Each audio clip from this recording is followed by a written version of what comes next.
क्षण कर्म चेतन बंधकारु, कर्म के अवसान का कह कर स्वरूप यथार्थ जग का, जो किया उपकार है उसके लिए जिन वाणी माँ को वंदना शत बार है, वंदना शत बार है, वंदना शत बार है।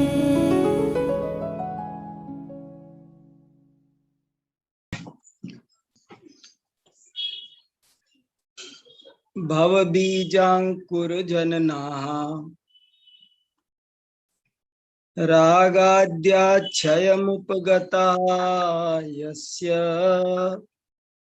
ब्रह्मा वा विष्णुर्वा हरो जिनो वा नमस्तस्मै।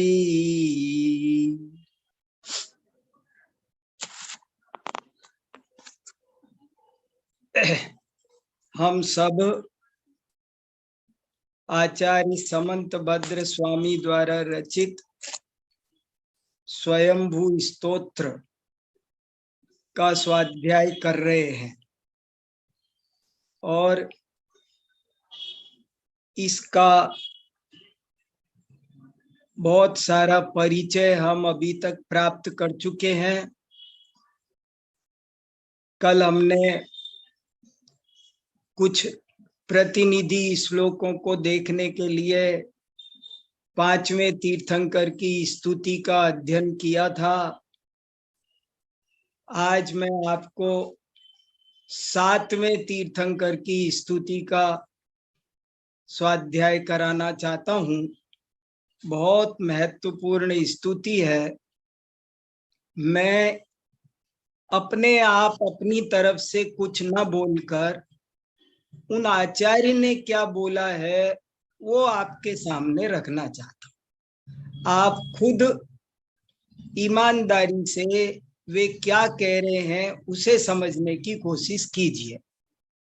देखिए, सातवें तीर्थंकर सुपार्श्व जिन, उनकी स्तुति कैसी है आपके सामने सीधा प्रस्तुत कर रहा हूं, बिना किसी इधर उधर की बात के।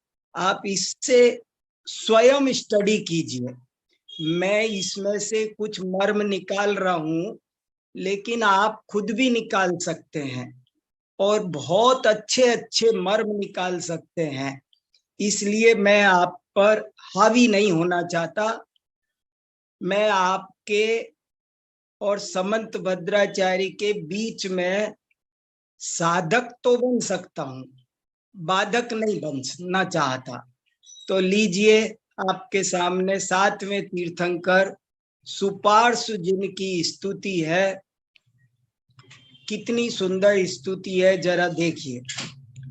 स्वास्थ्यम यदात्यंतिक मेष पुंसाम, स्वार्थो न भोगः परिभंगुरात्मा, त्रसोऽनुसंगान्न च तापशान्ति, रीतिदमाख्यत भगवान सुपार्श्वः। अद्भुत मर्म है। एक एक शब्द में मैं एक बार फिर अपनी बात रिपीट कर देता हूं कि एक एक छंद में नहीं, एक एक चरण में नहीं, एक एक शब्द में तत्व ज्ञान की गहराइयां हैं, एक एक शब्द में। इसीलिए तो ये उच्च कोटि के दार्शनिक हैं, उच्च कोटि के लेखक हैं, उच्च कोटि के कवि हैं। अभी एक दिन किसी ने मेरे से पूछा था हमारी यूनिवर्सिटी में कि संसार का सबसे बड़ा लेखक कौन है आपकी दृष्टि में। तो मैंने कहा, मेरी दृष्टि में आचार्य समंत भद्र सबसे बड़े लेखक हैं। संसार का सबसे बड़ा कोई राइटर है जो विश्व को प्रभावित कर सकता है बिना किसी भेदभाव के। ये असांप्रदायिक है। इसके आगे नोबेल पुरस्कार भी कुछ नहीं है। ऐसा उत्कृष्ट लेखक है आचार्य समंत भद्र। देखो क्या कह रहे हैं, देखो पहला श्लोक देखो, स्वास्थ्यम यदात्यंतिकमेष पुंसाम, पुंसाम षष्ठी विभक्ति बहुवचन, पुरुषों का, पुरुष माने यहाँ पर मैन नहीं, पुरुष माने आत्मा, तो पुंसाम शब्द का अर्थ है आत्माओं का, जीवों का। पुंसाम स्वार्थो, और स्वार्थ शब्द का क्या अर्थ है वो भी हम लोग नहीं समझते हैं। स्वार्थ माने स्वयं का हित, स्वयं का प्रयोजन, स्वयं का भला। स्वार्थ माने अपना हित, जीवों का अपना हित, जीवों की अपनी सुख शांति, अपनी सुख शांति का नाम है स्वार्थ। जीवों का हित किस में है, तो जो, यद माने जो, आत्यंतिकम स्वास्थ्यम, गजब की बात है। स्वास्थ्य शब्द कहां से आया? स्वास्थ्य शब्द पर एक रिसर्च पेपर लिखना चाहिए 10 पेज का। स्वास्थ्य किसे कहते हैं? स्वास्थ्य स्वास्थ्य सब बोलते खूब हैं, पर स्वास्थ्य शब्द का अर्थ जानने वाले बहुत कम लोग जानते हैं। स्वास्थ्य माने आत्मलीनता, स्वास्थ्य माने शुद्धोपयोग, स्वयं में स्थित होना, वो स्वास्थ्य है।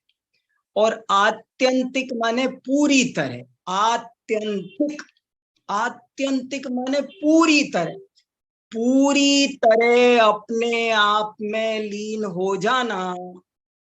इसी में आत्माओं की, जीवों की सुख शांति भरी हुई है।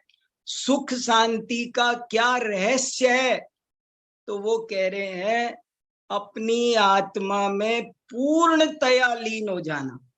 1 मिनट, 2 मिनट, 10 मिनट, 1 घंटा, 2 घंटा नहीं, 24 घंटे अनंत अनंत काल के लिए अपने में लीन होना, इसी में जीव का परम हित है, यही जीव का स्वार्थ है।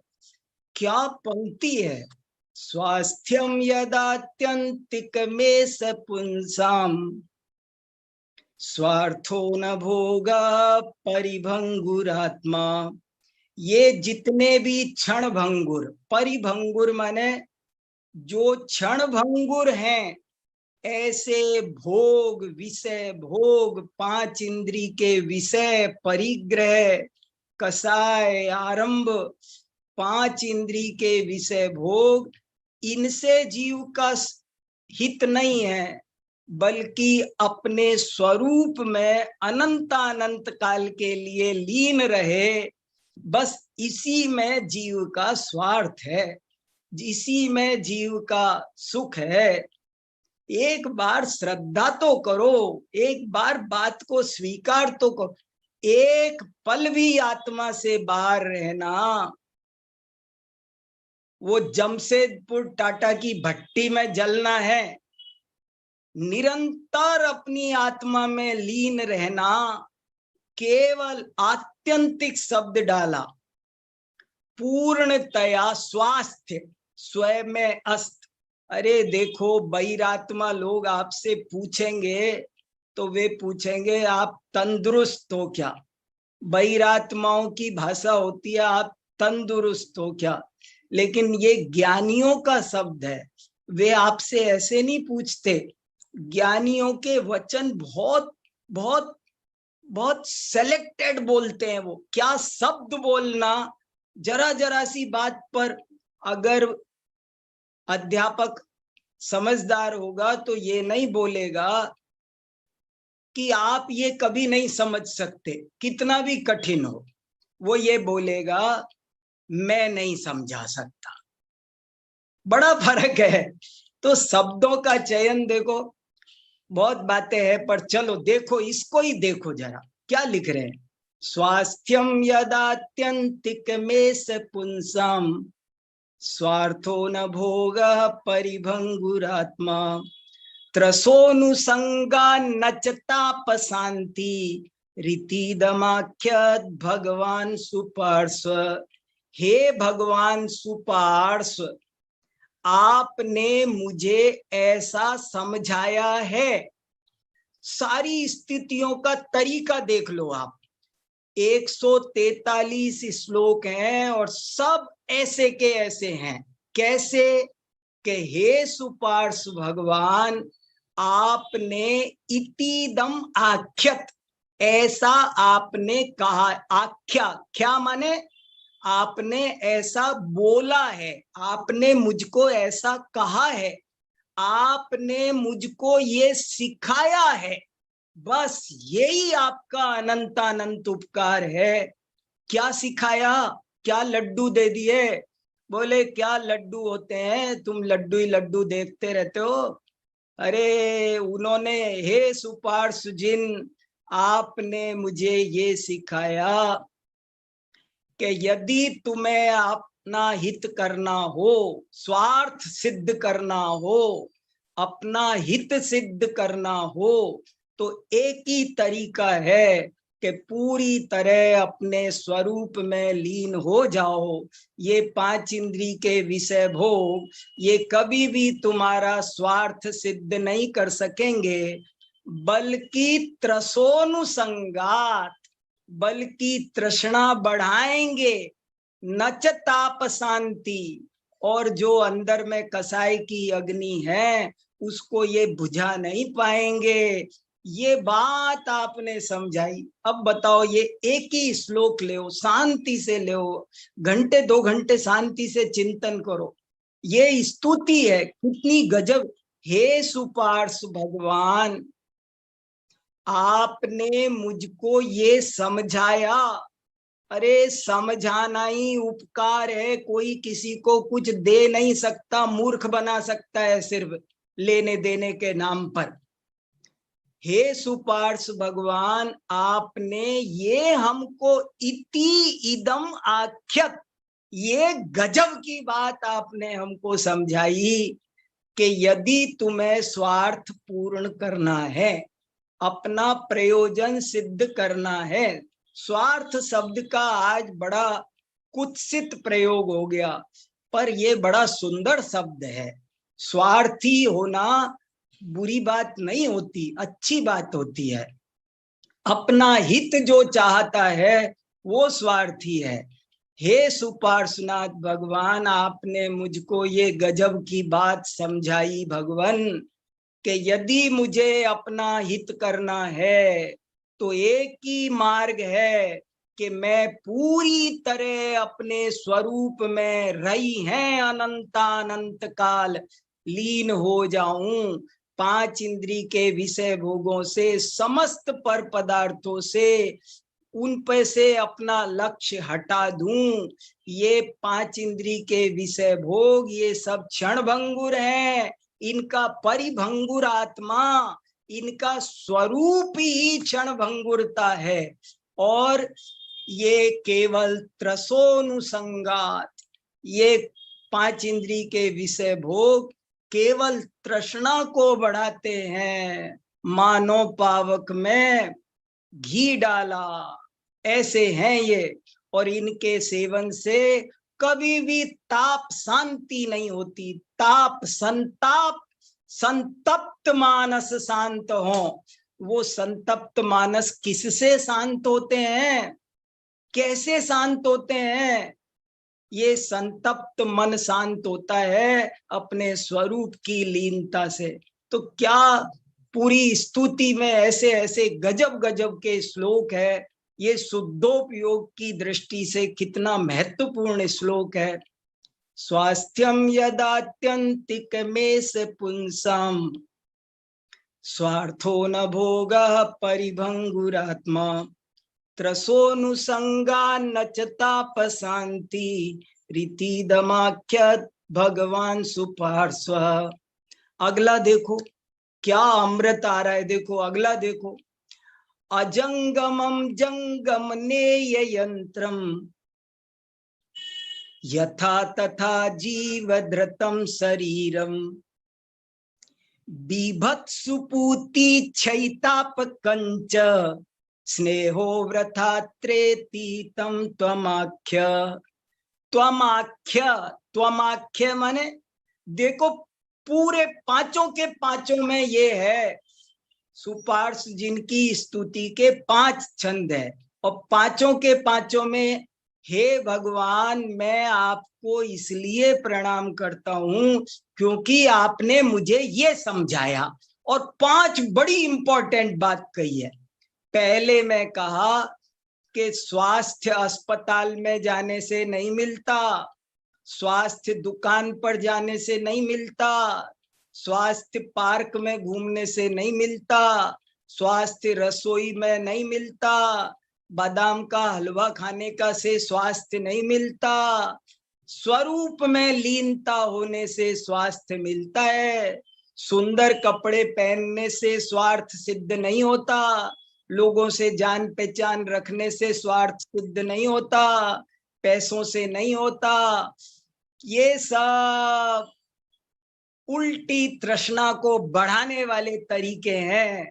हम सोचते हैं गाड़ी खरीद करके हमारा स्वार्थ सिद्ध हो जाएगा, उल्टी तृष्णा बढ़ जाती है, ताप शांत नहीं होता।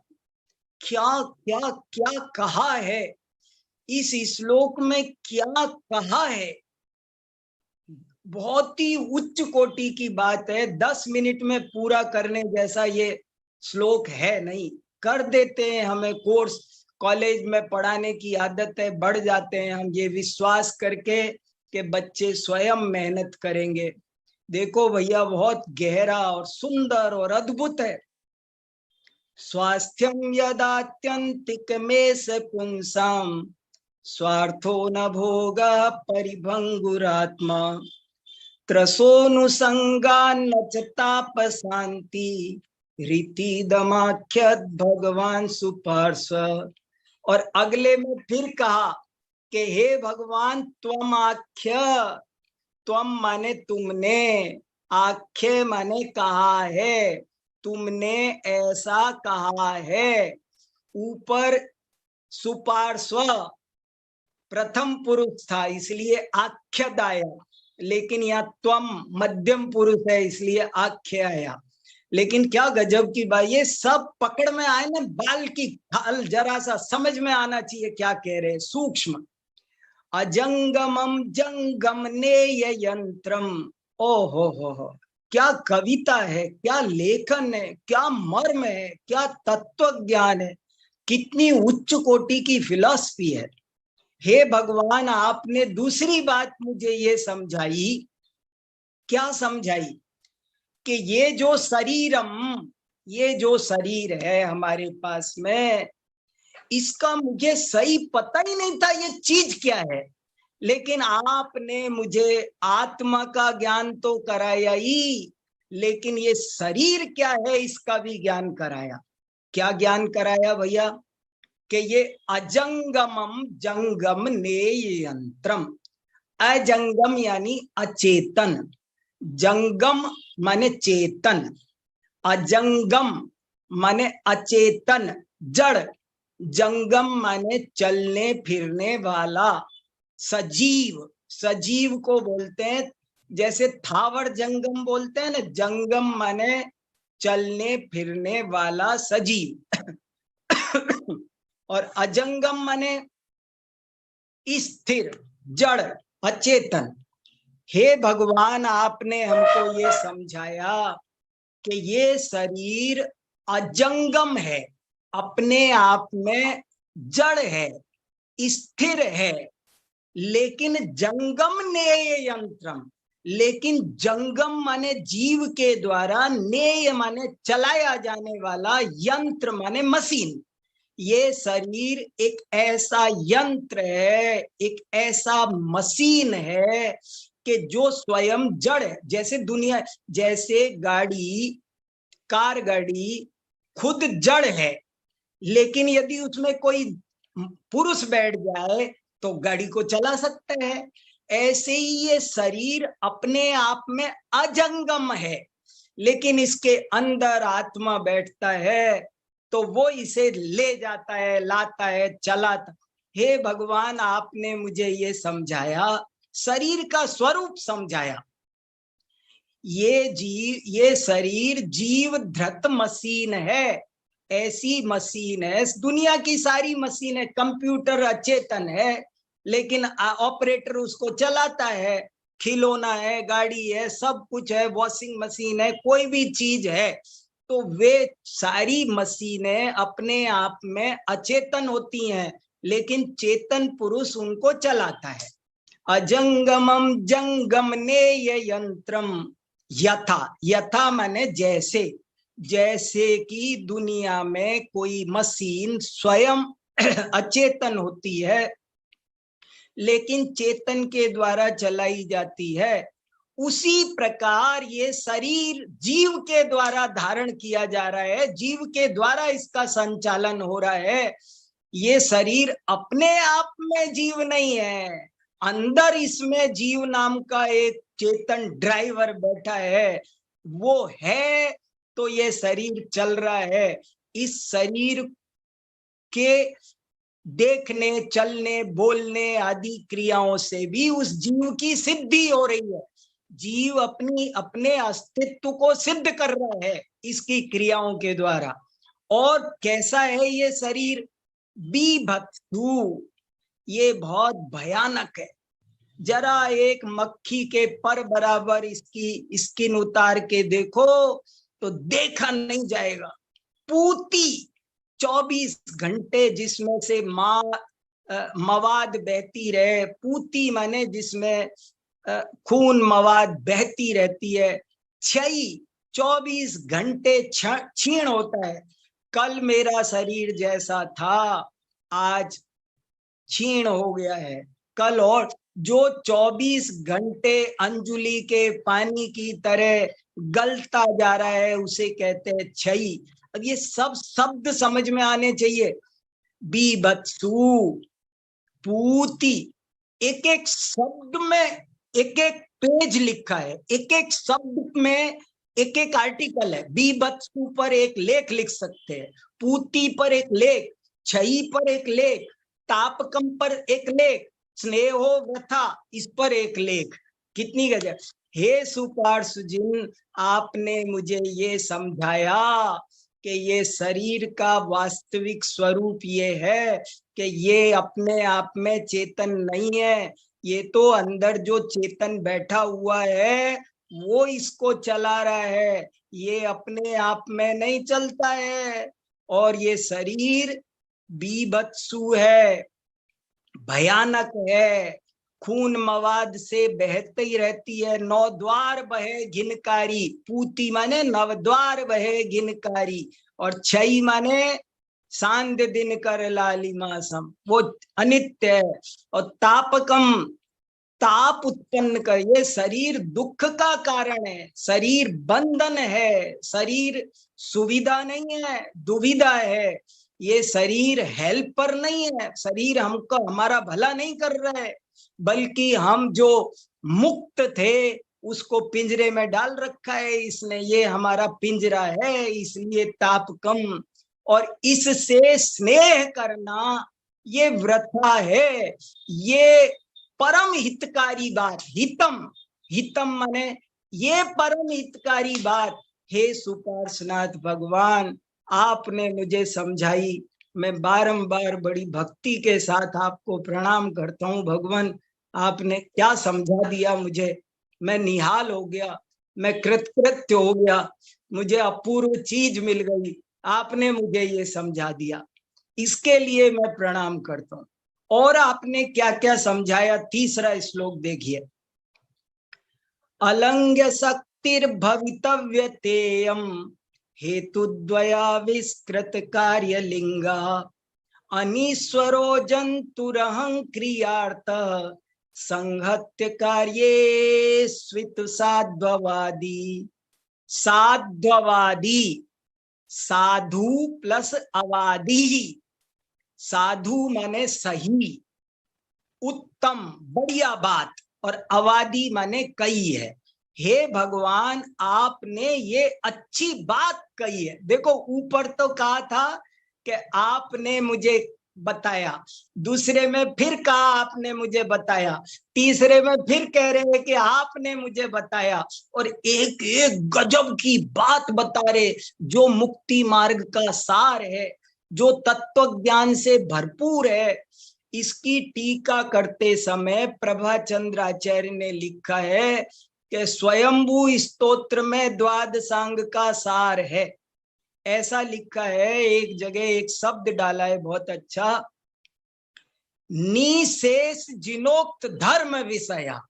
जिनेन्द्र भगवान ने धर्म के जितने भी विधि विधान सिद्धांत बताए हैं वे निशेष इसमें आ गए हैं। निशेष सारे सिद्धांत इसमें है, द्रव्य गुण पर्याय कारण कार्य। अब देखो ये क्या व्यवस्था आ रही है, क्रमबद्ध पर्याय देखो, अलंघ्य शक्तिर भवितव्य तेयम हेतुद्वयाविष्कृत कार्य लिंगा।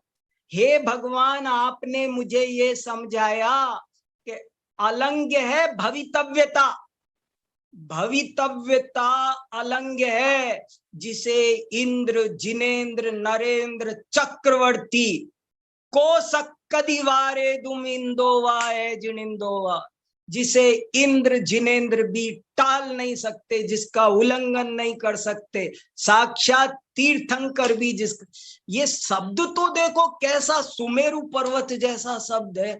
इस शब्द को देखो, मैं तो देख देख करके मुझे भगवान के दर्शन कर रहा हूं ऐसा लग रहा है। अलंघ्य शक्तिर भवितव्य तेयम, क्या लिखा है देखो तो सही, इसको ध्यान से देखो, इतनी सी लाइन को देखो ध्यान से। ये कलिकाल सर्वज्ञ के वचन हैं, जिनके बारे में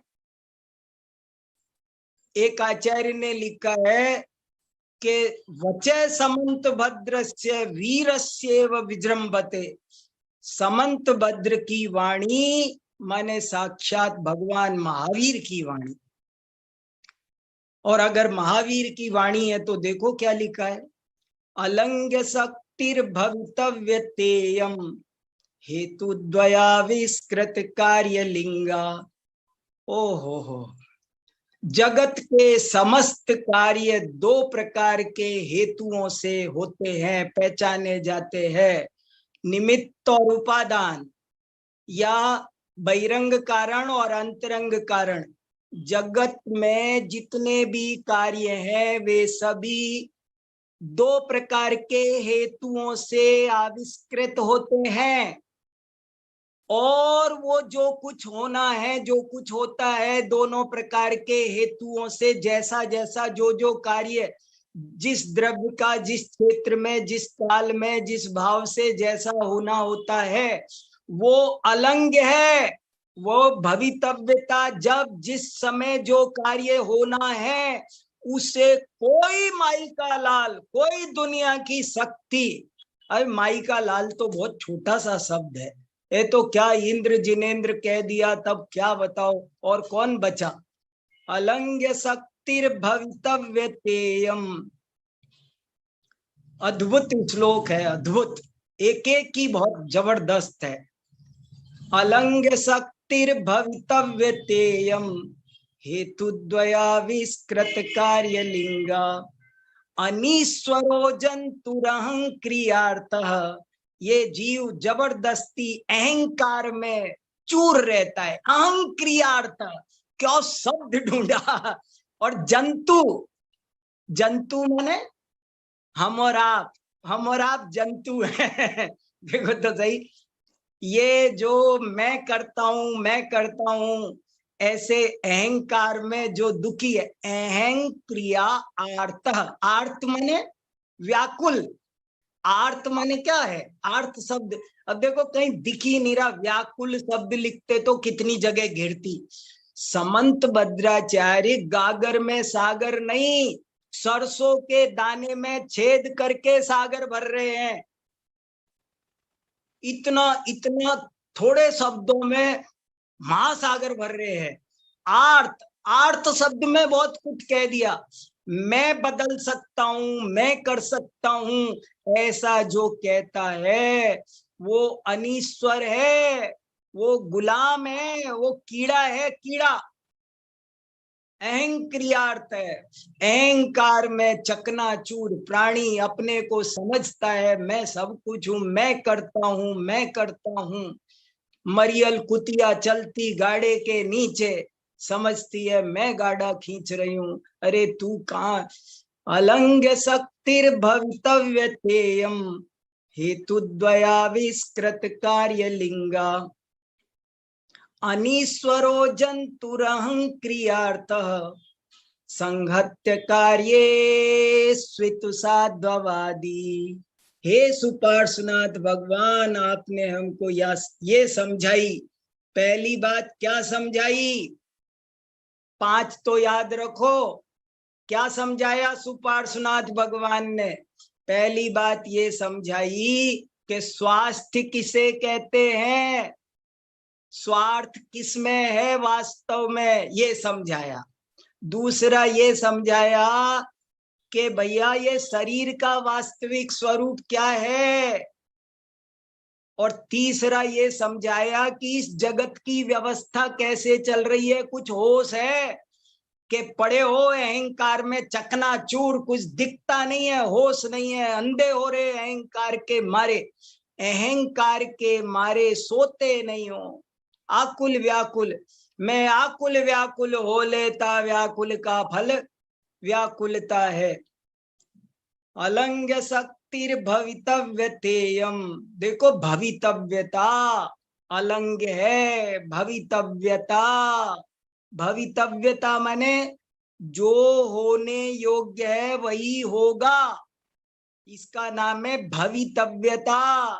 भवितव्यता जैन दर्शन का एक उत्कृष्ट सिद्धांत है।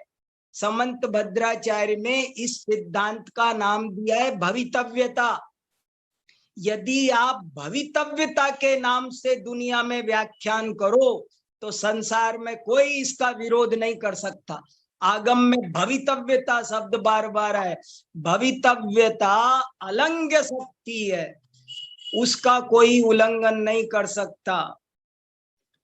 चलो कोई नहीं, अब आगे बढ़ते। 34वां श्लोक भी, बात तो करते जाओ तो कोर्स पूरा ना हो। 34वां बात करता हूं आपसे।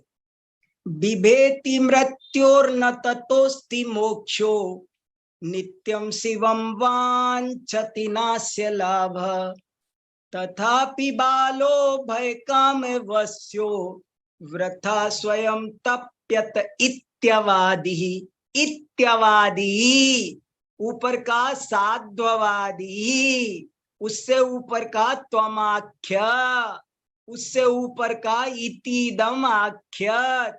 ऐसा आपने मुझको समझाया, समझाना ही उपकार है। और ऐसी तत्व ज्ञान की उच्च कोटि की मर्म की बात, यही तो मोक्ष मार्ग की बात। किसी को मोक्ष मार्ग की बात समझा देना, इससे बड़ा कोई उपकार नहीं होता। सुपार्श्वनाथ जो समंत भद्राचार्य समोसरण के वैभव से प्रभावित नहीं होते, जो समंत भद्राचार्य शरीर के 34 अतिशयों से प्रभावित नहीं होते, जो समंत भद्राचार्य तीर्थंकरत्व से प्रभावित नहीं होते, वो इन बातों के आगे साष्टांग लौट रहे हैं कि ये आपने बताया, जय हो जय हो जय हो। सुपार्श्वनाथ भगवान आपकी जय हो, क्योंकि आपने ये गजब की बात बताई। क्या बताई एक और सुनो, सब में ही है ऐसी बात है। बिभेति मृत्योर्न ततोस्ति मोक्षो नित्यं शिवं वाञ्छति नास्य लाभ तथापि बालो भय काम वश्यो वृथा स्वयं तप्यत इत्यवादी। हे भगवान, आपने ऐसा कहा, ऐसा मुझे समझाया। कैसा? के बिभेति मृत्यु हो, ये जीव मृत्यु से डरता रहता है। हम और आप 24 घंटे मर ना जाए, भूकंप ना आ जाए, ये नहीं हो जाए, वो नहीं हो जाए, कल को क्या होगा, ये क्या होगा, उसका क्या होगा। 24 घंटे हमको मृत्यु का डर लगता है। पानी साथ लेके चलो, ये लेके चलो, हाय हाय हाय, मर ना जाए। 24 हमारी हर क्रिया मृत्यु के भय से संचालित है। हम 24 घंटे मृत्यु से डरते रहते हैं, लेकिन रिजल्ट न ततोस्ति मोक्ष, लेकिन मोक्ष से छुटकारा मिल सकता नहीं है। ये जीव मोक्ष नहीं मिलता है मृत्यु से। यद्यपि फिर से सुनिए, कुछ गड़बड़ हुई हो तो, ये जीव मृत्यु से हमेशा डरता रहता है, लेकिन ये कुछ भी कर ले मृत्यु से बच सकता नहीं है। कहाँ गए चक्री जिन जीते? रावण तो गया ही, राम भी गए, कौरव तो गए ही, पांडव भी गए। इस धरती पर कोई बचा है? मरणम प्रकृति शरीर नाम। ये जीव 24 घंटे मृत्यु से डरता है, पर मृत्यु से बच तो सकता नहीं है। नित्यम शिवम वांछति नास्य लाभ, और हमेशा कुछ चाहता रहता है, कुछ मिल जाए, आशा लगी रहती है, कुछ मिले। इस जीव को 2 रोग है। एक रोग का नाम है भय, और दूसरे रोग का नाम है आशा। भय और आशा, भय और आशा। आप चेक करो, अब इस पर घंटों बात कर सकता हूं मैं आपके साथ में। हमारे जीवन की प्रत्येक क्रिया 2 चीजों से संचालित है। हम जो कुछ करते हैं उसके पीछे 2 कारण है। एक को कहते हैं भय और दूसरे को कहते हैं आशा। हम कोई भी काम करते हैं तो हमको डर भी लगता रहता है। हम गुलाब जामुन खा रहे हैं और मिल जाए, आशा भी है। और डायबिटीज ना हो जाए, पेट खराब ना हो जाए। खाना भी चाह रहे हैं और खा भी नहीं पा रहे, चलना भी चाह रहे हैं और नहीं भी चल पा रहे, गाड़ी भी खरीद रहे, ड्राइविंग भी कर रहे हैं, मजे भी लेने का मन है और डर भी रहे हैं। 24 घंटे भय और आशा, ये 2 बड़ी खतरनाक बीमारी इस जीव के लगी हुई है। हे भगवान, आपने हमको ये समझाया कि ये जीव हमेशा मृत्यु से डरता रहता है, जबकि उससे बचने का कोई उपाय दुनिया में नहीं है। ये जीव हमेशा कुछ कुछ चाहता रहता है, लेकिन उसका भी कोई इलाज नहीं है। इसके चाहने से कुछ मिलता? सारी आशा निरर्थक है, अनर्थक है। समस्त इच्छाएं निरर्थक और अनर्थक हैं। लेकिन ये बालो माने मूर्ख, अज्ञानी, भय काम वश्यो, लेकिन ये मूर्ख भय और काम के वशीभूत होकर वृथा वृथा वृथा फालतू ही, व्यर्थ ही, स्वयं ही, अपने ही आप ही, बंदर खुद ही मटके में हाथ दे रहा है और खुद ही चिल्ला रहा है, मैं फंस गया, किसी ने फंसाया नहीं, किसी ने बांधा नहीं। वृथा स्वयं तप्यते। कौन तपा रहा है, कौन जला रहा है, कौन दुख दे रहा है? मैं इसका एक उदाहरण देता रहता हूं, बहुत सुंदर उदाहरण है इस बात को समझने के लिए, इसलिए 2 मिनट में शॉर्ट में वो उदाहरण आपको बता देता हूं। देखो, आप ऐसा समझो कि जैसे मेरे पास एक साइड में एक पिंजरा है, उसमें एक बिल्ली है, और दूसरी साइड में एक पिंजरा है, उसमें एक चूहा है। आप ये समझ लो मेरे आस पास में 2 पिंजरे रखे हैं। एक पिंजरे में बिल्ली है, एक में चूहा है। दोनों पिंजरे पास पास रखे हैं, और बिल्ली के पास में उसके पसंद की सब चीजें हैं, रसमलाई वगैरह। चूहे के पास भी अपने पसंद का सब कुछ है, काजू बादाम मूंगफली फूंगफली, जो उसके प्रियतम भोजन है। दोनों अपने अपने पिंजरे में पानी रखा, दाना रखा, शांति से बैठे हैं। लेकिन वो चूहा परेशान है, खा नहीं रहा, काजू बादाम नहीं खा रहा है, और वो बिल्ली भी परेशान है, वो रसमलाई नहीं खा रही है। क्यों नहीं खा रही है? बिल्ली क्यों परेशान है? आशा के कारण। और चूहा क्यों परेशान है? भय के कारण।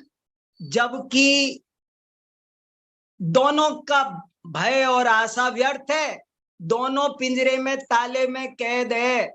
चूहे पर बिल्ली आक्रमण कर सकती नहीं है, दो पिंजरे फांद के उसके पास आ सकती नहीं है, लेकिन वो थर थर कांप रहा है जबरदस्ती, फालतू ही कांप रहा है, फालतू ही कांप रहा है। चाहे तो मजे ले सकता है, आराम से रह सकता है काजू बादाम खाते हुए निश्चिंत, लेकिन वो निश्चिंत नहीं रह रहा, रो जबरदस्ती तप रहा है। बिल्ली भी चाहे तो रसमलाई खा के मस्त रह सकती है, पर वो भी तप रही है आशा के कारण। हमारी आपकी सबकी दशा ऐसी बहुत ही करुण दशा है। हमारी दशा को देख के ज्ञानियों को रोना आता है कि हम 24 घंटे फालतू में, अरे अलंघ्य शक्तिर भवितव्यतेयम, उसी का विस्तार है ये।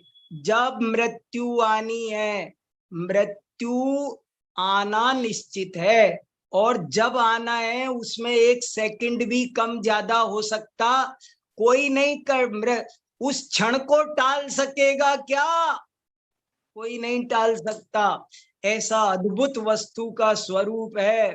तथापि बालो भय काम अवश्यो, तथापि ये अज्ञानी 24 घंटे भय और काम के वशीभूत होकर व्रता ही स्वयं तपता रहता है। ऐसा गजब का है।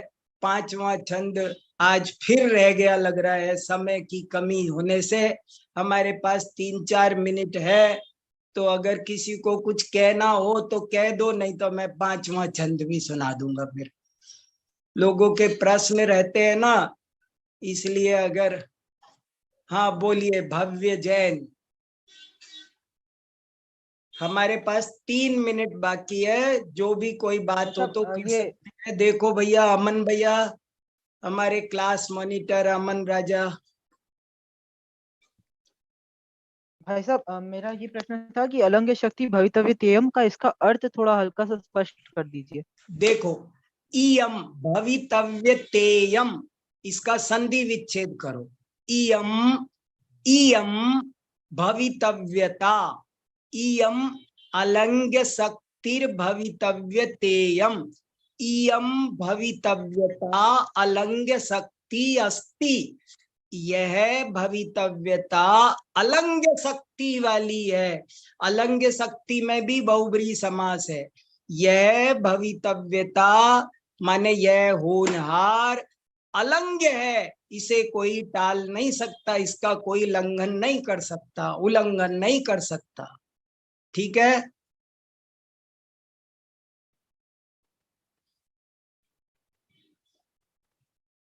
और बोलिए भाई फिरोजाबाद। हाँ बोलिए भाई साहब, जो आपने स्वास्थ्य का अर्थ बताया था ना, हाँ, इसमें इसको मतलब निश्चय से लेना है या व्यवहार से लेना है? अरे भैया ये असली बात है। स्वास्थ्य, स्वस्थ का भाववाचक शब्द बना स्वास्थ्य। शब्द है स्वस्थ, मूल शब्द है स्वस्थ। स्वस्मनि स्थितत्वात् स्वस्थ, स्वयं में स्थित हो उसे स्वस्थ कहते हैं, और उसकी जो भाव है, दशा है, उसी का नाम स्वास्थ्य है।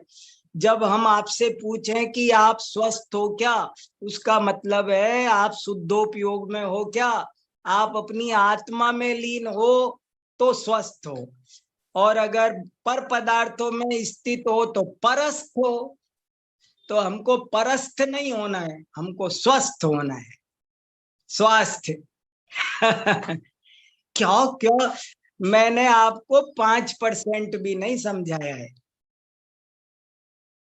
हाँ, और किसी को कुछ बोलो भैया। भाई साहब, 2 हेतुओं के नाम बताए थे, वो बता दीजिए। क्या बताया था? हेतुओं के नाम सुनाई नहीं दिया मुझे, सॉरी। क्या बोला? हितोक क्या?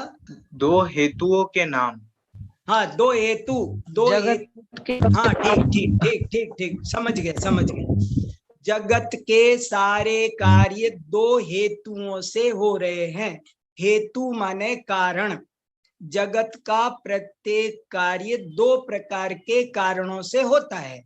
दो प्रकार के कारण माने एक उपादान कारण, एक निमित्त कारण, एक अंतरंग कारण, एक बहिरंग कारण।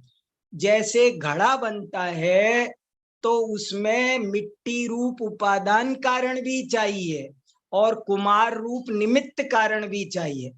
जगत का प्रत्येक कार्य दो कारणों से होता है, लेकिन वो कारण कब कैसा होना है इस सब की एक सुंदर भवितव्यता है जिसको कोई इंद्र जिनेंद्र भी उल्लंघन कर सकता नहीं।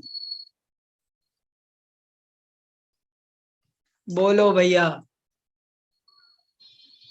भाई साहब, जो 34वें छंद की जो लाइन है ना, मोक्षम नित्यम शिवा, वो हाँ। वाली लाइन समझा दीजिए। नित्यम शिवम वांछति। वांछति माने चाहता है, नित्य माने हमेशा, शिव माने अच्छा, भला, कल्याण। ये जीव 24 घंटे भला भला भला भला अच्छा अच्छा चाहता है। नित्यम शिवम वांछति। ये कोई कभी बुरा अपने साथ नहीं चाहता है, सब अपने लिए बढ़िया ही बढ़िया चाहते हैं। नास्य लाभ, लेकिन इसका लाभ होता नहीं है। होना हो तो होता है, इसके चाहने से होता। ये डरता रहता है लेकिन इसके डरने से बचता नहीं है। ये चाहता है लेकिन इसके चाहने से कुछ मिलता नहीं है।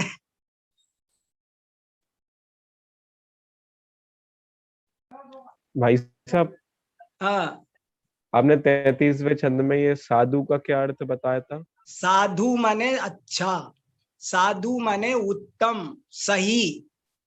साधु जैसे साधु संगति, साधु वचन, साधु साधु वचन बोलो। साधु वचन माने अच्छे वचन। साधु अवादी, साधु माने अच्छी बात, अवादी माने आपने कही है। Very good. जी। और आर्ध मतलब बताया था, एक आर्ध था इसी छंद में। आर्त, आर्त ध्यान नहीं होता। आर्त, आर्त शब्द आर्त ध्यान जैसे होता है ना। आर्त माने तड़पना, दुखी रहना, व्याकुल रहना, उसका नाम आर्त। जी भाई साहब। हमारा मेरा आज ये का समय हो गया। समझाना ही उपकार है, लेना देना कोई कर सकता नहीं, तो इसको थोड़ा स्पष्ट कर दीजिए। अरे क्या स्पष्ट, बहुत लंबी बात है। कोई जीव किसी को कोई वस्तु ले दे नहीं सकता, सिर्फ उसे ज्ञान ही दे सकता है, अच्छी बातें बता सकता है। और यहाँ 5 श्लोकों में बताने वाली बातें आई है, ये अभिप्राय है। और थोड़ी थोड़ी मेहनत आप करेंगे तब इनका। मैं जो 90% अपनी तैयारी रखता है उसको 10% हमारा सहयोग हो सकता है। अभी बहुत सारी बातें हैं। कल आपको थोड़ा ज्यादा समय छोड़ने की कोशिश करूंगा। कल आप पूछ लेना जो पूछना है। आज का समय हो गया, इसलिए कक्षा को यहीं पूरी करते हैं। सबको जय जिन।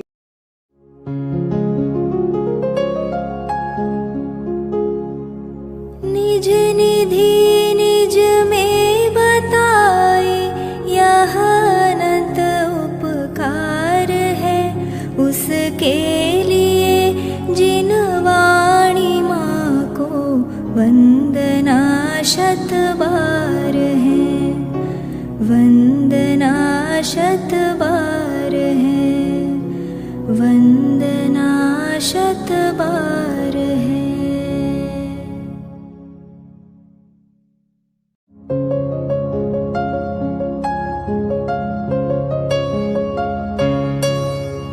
हे जिन वाणी भारती तो ही जपो दिन रैन, जो तेरी शरणा गहे सो पावे सुख चैन।